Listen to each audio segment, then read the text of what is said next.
Hi, I'm Erik Singer. I'm a dialect coach. So in the technique critique videos where we talk about accent performances in movies, Margot Robbie is really a fantastic accent performer. I don't often have time to go into depth about this or that aspect of language, and today I want to talk about some mind-blowing facts about language and linguistics. I think you must be a sort of irresponsible type. So let's just talk about the inventory of speech sounds in a language.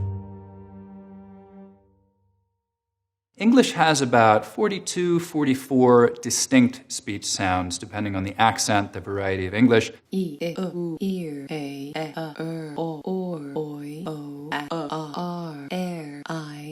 And we're talking about sounds that can make the difference between one word and another.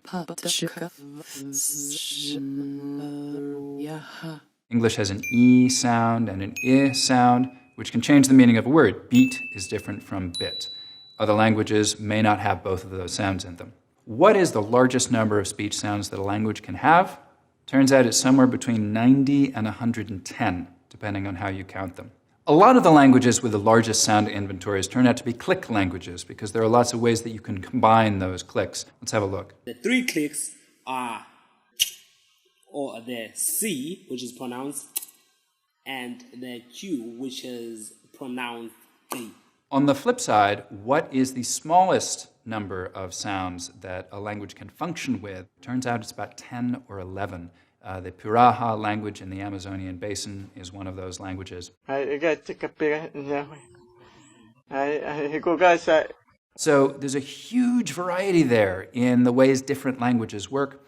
And that doesn't mean anything about a particular language or its people or the way they think or what they're able to express. Languages just work differently. It's a huge variety. Next up, the great vowel shift. So one of the fundamental facts about language, kind of the fundamental fact about language that we know from linguistics, which is the scientific study of language, is that it changes. One period of really interesting fast sound change in the history of English is something called the great vowel shift. It started around 1400. A word that we know as name around 1400 used to be name. And then that ah vowel in the middle changed to a, so we had nam. Then it was an e, so we had nem. Then it was a long e, so we had name. And then finally it came to the diphthong that most varieties of English have now, something like name. So that was a long distance to travel. Another example would be the vowel sound in a word like house started off as oo, so it was a hoose. Vowel sound in a word like time started off as an E, so it was team, and over time it became to be time. And that was a period of really rapid and complete change, but it's an example of the kind of thing that's happening all the time. So why does this happen? We don't know, really for no reason at all. Again, if there's something we know from the scientific study of language, the field of linguistics, it's that language change is essentially arbitrary. Moving on. The American R sound. I've talked about that in some performances and some of the technique critique videos as being a really hard R. American English has a really weird R sound, this thing that you do when you bunch up your tongue. This is a really weird sound. It barely exists in any other language on earth. Really mastering this kind of R sound and being able to slot it fluidly into a flow of speech is one of the hardest things for an actor to learn when they're learning American English. In fact, native speakers of American English find it really hard too. It's one of the very last sounds that a child learns and kind of masters. Bicycle and a train, a car. So why is it so hard?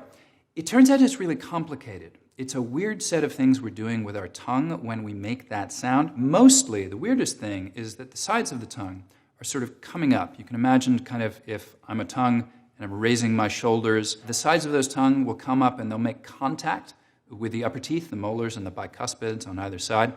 And you can have a really strong version of that where they come all the way up inside and even press out against the sides of the upper teeth. You can get a sense of this if we look at an MRI scan of a person pronouncing this kind of molar R. Let's have a look. Real. In addition to that, the root of the tongue is often pulling back in, and you can even get a little groove in the back of the tongue. So all of those things going on, it's a really complex articulation, hard to get right if you're a kid, hard to get right if it's not your native language. Moving on.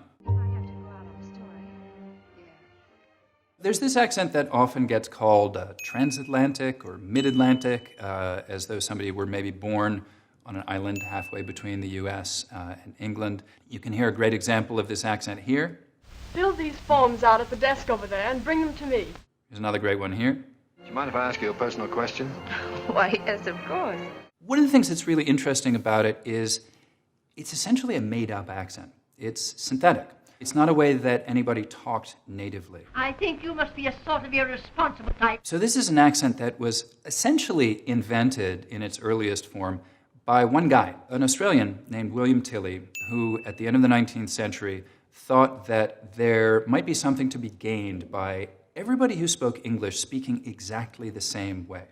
So he devised this accent that was sort of the best accent of English. It was correct speech. And he wanted everybody everywhere to speak this. It became a thing in the United States where he was teaching. It was taught in the New York City public schools, and it became the accent of stage and screen. And so actors were taught to speak this way, that this was correct speech. So the early version of a dialect coach was usually called an elocution teacher. It was really different, essentially, because they were teaching actors to speak correctly, not teaching actors how to speak like the character that they were playing.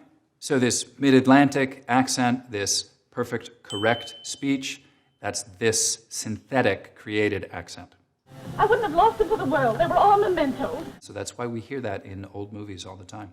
So this has been a few kind of cool things about language, things I think are cool. Thanks for listening.